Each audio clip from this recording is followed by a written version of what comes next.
রাজনৈতিক দলগুলোকে ফ্যাসিবাদ বিরোধী ঐক্য ফাটল না ধরানোর আহ্বান জানান ঢাকা মহানগর দক্ষিণ বিএনপির শীর্ষ নেতারা। তবে কোনো ব্যক্তি অথবা দল যদি এই ধরনের কর্মকাণ্ডে জড়িত হয় তাদের অবস্থা ফ্যাসিস্ট সরকারের চেয়ে বেশি ভয়াবহ হবে বলে হুঁশিয়ারি দিয়েছেন মহানগর দক্ষিণ বিএনপির আহ্বায়ক রফিকুল আলম মজনু এবং সদস্য সচিব তানভীর আহমেদ রবিন।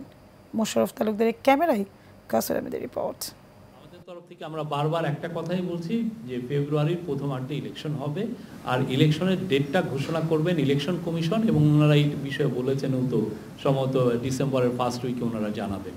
ফেব্রুয়ারি মাসে এই নির্বাচন সম্পন্ন করবার জন্য সব ধরনের প্রস্তুতি নিচ্ছে অন্তর্বর্তী সরকার। এই ঘোষণায় সারা দেশে যখন নির্বাচনের ঢামাঢোল বাজছে, তখন বিভিন্ন মহল থেকে আওয়াজ উঠছে নির্বাচন না হওয়ার শঙ্কা নিয়ে। তবে সেই শঙ্কা আমলে নিচ্ছে না বিএনপি নেতারা। যথাসময়ে নির্বাচনের জন্য প্রস্তুতি নিচ্ছেন তারা, চালিয়ে যাচ্ছে নির্বাচনী প্রচারণাও। আমরা ঐক্যবদ্ধভাবে এই দেশটাকে, মানুষকে সুন্দর একটি দেশ প্রতিষ্ঠা করে মানুষকে আমরা উপহার দিই। কে ক্ষমতায় যাবে, কে ক্ষমতায় যাবে না, সেটা পরের বিষয়। যদি আমরা ঐক্যবদ্ধ থাকি, কারণ নির্বাচন তো একটা প্রয়োজন আছে। নির্বাচন ছাড়া বিনা ভোটে সরকার কতদিন থাকবে?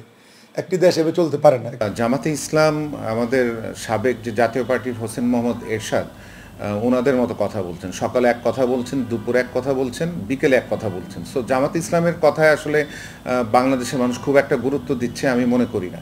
তবে কেউ যদি দেশের মানুষের ভোটের অধিকার নিয়ে আবারও জল ঘোলা করার চেষ্টা করে, তাদেরকে রুখে দেওয়ার কথা জানান ঢাকা মহানগর দক্ষিণ বিএনপির অভিভাবকরা। কেউ এই নির্বাচনের বিরুদ্ধে আন্দোলন করতে চায়, দেখেন বিএনপি আমি মনে করি বাংলাদেশের সবচেয়ে বড় এবং জনপ্রিয় দল। আমাদের লক্ষ লক্ষ কোটি নেতাকর্মী আছে, সমর্থক আছেন আমাদের। যদি কেউ দেশে বিশৃঙ্খলা করতে চায়, নির্বাচন বানচাল করতে চায়, বিএনপি তো জনগণের দল, স্বাধীনতা সপক্ষের দল, অবশ্যই সেটাকে আমরা রুখার জন্য কাজ করব। তো আমাদের দলের ভারপ্রাপ্ত চেয়ারম্যান জনাব তারেক রহমান আমাদের কিন্তু সেইভাবেই তৈরি করেছে। আমরা একেবারেই নির্বাচনের জন্য প্রস্তুত আছি। যদি নির্বাচনের কোনো ব্যত্যয় ঘটে, সেখানেও মোকাবেলা করার জন্য আমরা প্রস্তুত আছি। এবং সেটা শুধু ঢাকা শহর দক্ষিণ বলবো না, আমি সারা বাংলাদেশের নেতৃবৃন্দ যারা আছেন, এই বিষয়টা আমাদের মাথায় নিয়ে আমরা 5 আগস্টের পর থেকে আমরা দল গোছাচ্ছি।